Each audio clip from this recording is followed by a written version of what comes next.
কয়েকদিন আগে আমরা গিয়েছিলাম ত্রিপুরাতে, আর সেখানে আমরা অনেক জায়গায় ঘুরেছি। সেখানে খুব সুন্দর সুন্দর জায়গা আছে ঘোরার মতো। তো আমরা 3 দিন থেকেছি, আর এই 3 দিনে আমরা কোথায় কোথায় ঘুরেছি সব কিছু আজ আমি একই ভিডিওতে দেখাবো। আর খুব সুন্দর সুন্দর জায়গা আছে। আমরা গিয়েছিলাম আসাম থেকে। আপনারা যদি কেউ ত্রিপুরাতে ঘুরবার জন্য যান তাহলে অবশ্যই এই জায়গাগুলোতে যাবেন, খুব ভালো লাগবে। জায়গাগুলো খুব সুন্দর সুন্দর জায়গা। আর এই দেখুন, প্রথমে দেখাচ্ছি ছবিমুড়া। আর ছবিমুড়াটা কিন্তু সবচেয়ে ভালো লেগেছে যেতে। তো এই দেখুন, ছবিমুড়াতে যেতে এইভাবে 2 পাহাড়ের মধ্যে একটা নদী আছে, আর এই নদীর মধ্য দিয়ে বোটিং করে যেতে হয়। আর খুব সুন্দর কিন্তু এই জায়গাটা, এই দেখুন। আর 2 সাইডেই কিন্তু পাহাড় আছে, খুব ভালো লেগেছে এই জায়গাটা। আর এই দেখুন, যাওয়ার পথে একটা শিবলিঙ্গও আছে, আর শিবলিঙ্গের মধ্যে কিন্তু ঝর্ণা থেকে জল পড়ছে। এই দেখুন, এই জায়গাতে আসার পর বোটটা একটু স্লো করেছিল। আর ছবিমুড়ার জঙ্গলে ঢোকার পরেও কিন্তু আরেকটা শিবলিঙ্গ আছে, সেটাও দেখাবো। তো বোট থেকে নামার পর কিছুটা জায়গা যাওয়ার পর আরেকটা শিবলিঙ্গ পাওয়া যায়। আর এই শিবলিঙ্গগুলো মনে হয় প্রাকৃতিকভাবেই সৃষ্টি হয়েছে। আর কি সুন্দর এই জায়গাতে ঝর্ণার জলও পড়ছে, পুরো শিবলিঙ্গর জলাভিষেক হচ্ছে, এই ঝর্ণার জল পড়ে। তো আমরা 3 নম্বর দিনই কিন্তু এই ছবিমুড়াতে গিয়েছিলাম। আর প্রথম দিন, দ্বিতীয় দিন আরও অনেক জায়গাতে গিয়েছি, সেগুলোও দেখাবো। আর আমি এই ভিডিওতে আমি প্রথম দিকেই দেখিয়ে দিচ্ছি এই জায়গাটা, কারণ এই জায়গাটা আমার সবচেয়ে বেশি ভালো লেগেছে, ছবিমুড়াটা। আর এত জঙ্গল, খুব ভালো লেগেছে এই জায়গাটা। তো এই দেখুন, ছবিমুড়াতে এসে পড়েছি। আর 2 সাইডেই কিন্তু পাহাড়, আর এই পাহাড়ের ভিতর থেকেও শব্দ আসছিল। আর দেখুন, খুব অল্প জায়গা, আর কিছু কিছু জায়গাতে যাওয়ার পর কিন্তু গা ঘেঁষে যেতে হয়, পাহাড়ের মধ্যে গা লেগে যায়। আর এই পাশেই কিন্তু শিবলিঙ্গ আছে, শিবলিঙ্গটা দেখাবো। আর কিছুক্ষণ যাওয়ার পর কিন্তু উপরে একটা ঝর্ণাও আছে। তো আমি আমার আগের ভিডিওতে দেখিয়েছি পার্ট 1, পার্ট 2, পার্ট 3। আমরা 3 দিনে কোথায় কোথায় গিয়েছি সব কিছু ডিটেলসে আমি আগের ভিডিওতে দেখিয়েছি। আর আজকের এই ভিডিওতে আমি অল্প অল্প দেখাবো কোথায় কোথায় গিয়েছি, কোন জায়গাতে সবচেয়ে বেশি ভালো লেগেছে, এগুলো দেখাবো। আর আপনারা কিন্তু অবশ্যই ত্রিপুরাতে যদি যান তাহলে এই জায়গাগুলোতে যাবেন। আর এই দেখুন মহাদেব, এখানে শিবলিঙ্গ, আর পাশে কিন্তু নন্দী মহারাজও আছেন। আর এখানে অনেকে যারা যারা জানেন এসে ফুলও দিয়ে যান, পুজো করেন, কিন্তু আমরা জানি না তাই আমরা নিয়ে আসিনি। তারপর গিয়েছি আমরা এই নীরমহলে। তো এই দেখুন নীরমহলের ভেতরটা খুব সুন্দর এই জায়গাটা। এখানে নাকি রাজা এসে মিটিং করতেন, তারপর এখানে রাজা থাকতেন।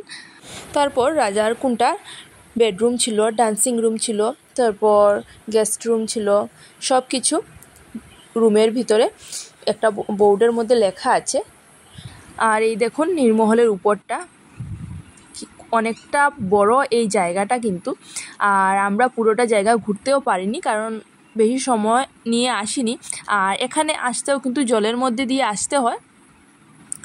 তো পুরো জলের মধ্যে কিন্তু এই নীরমহলটা, এই দেখুন চতুর্দিকে জল। আর এখানেও কিন্তু আমরা বোটিং করে এসেছি। আর এই জায়গাটাও খুব ভালো লেগেছে, এই দেখুন অনেকটা বড় জায়গাটা। আর নীরমহলে যে রাজার ঘাট ছিল সেই ঘাটটাও আছে, কারণ নীরমহল থেকে যেতে হলে নৌকায় করে যেতে হয়। তো রাজা এই ঘাট থেকে নৌকায় করে যেতেন, সেই ঘাটটাও আমরা দেখেছি। আর নীরমহলটা আমরা পুরোটা ঘুরতে পারিনি, অনেক সময় নীরমহলে ছিলাম তবুও পুরোটা নীরমহল ঘুরতে পারিনি, কারণ অনেকটা এরিয়া নিয়ে এই নীরমহলটা আছে। তো কিছুটা জায়গা ঘুরে আমরা আবার চলে এসেছিলাম। তারপর গিয়েছি আমরা রাজবাড়িতে।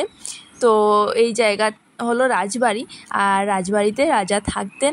তো রাজবাড়িটা আমরা পুরোটা ঘুরেছি, কিন্তু ভিডিও করতে পারিনি, কারণ ভিতরে ভিডিও এলাও ছিল না, মোবাইল এলাও ছিল না, তাই আমি ভিডিও করতে পারিনি। তারপর ভিতরটা ঘুরে তারপর বাইরে এসে ভিডিও করেছি। এই দেখুন রাজবাড়িও কিন্তু অনেক বড়, অনেক রুম আছে রাজবাড়ির মধ্যে।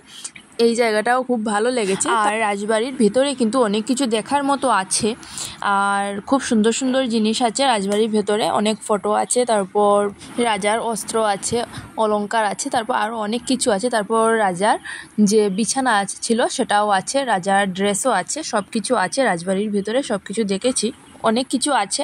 তো আপনারা যদি কখনো রাজবাড়িতে যান তাহলে দেখবেন। তো আমি ভিডিও করতে পারিনি, যদি করতে পারতাম তাহলে অবশ্যই আপনাদের দেখাতাম।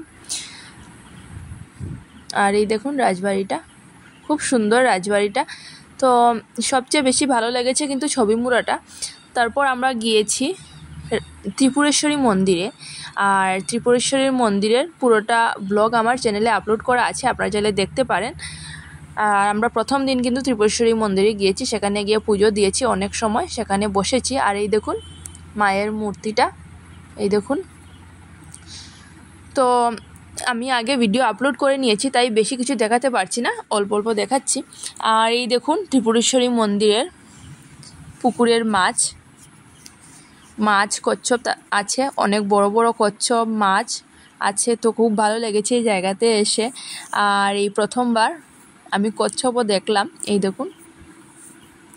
আর এই হলো রাজবাড়ির রাত্রের ভিউ। এই দেখুন, আমরা যেদিন গিয়েছিলাম সেদিন রাত্রে গিয়েছিলাম, আমরা জানতাম না রাজবাড়িটা বন্ধ, তাই গিয়েছিলাম। তো যাওয়ার পর বন্ধ ছিল, তারপর আমরা পরের দিন রাজবাড়িতে গিয়েছি। তারপর আমরা গিয়েছি হেরিটেজ পার্কে, আগরতলার হেরিটেজ পার্কে। আর এই পার্কটা কিন্তু খুব সুন্দর। তো আমি আগের ভিডিওতে পার্কের ভিতরটা পুরো দেখিয়েছি। আর তারপর গিয়েছি জগন্নাথ মন্দিরে। এই দেখুন জগন্নাথ মন্দিরের ভিতরের অনেক সুন্দর সুন্দর মূর্তি আছে। তো পুরোটা জগন্নাথ প্রভুর মন্দিরটাও আমরা ঘুরেছি। আর রাত্রিবেলা গিয়েছিলাম জগন্নাথ মন্দিরে, তাই জগন্নাথ দেবের দর্শন করতে পারিনি। আর এই দেখুন জগন্নাথ মন্দিরের ভেতরটা। তো আজকের মতো আমার ভিডিওটা এখানেই থাক, আগামীকাল নিয়ে আসবো নতুন একটি ভিডিও।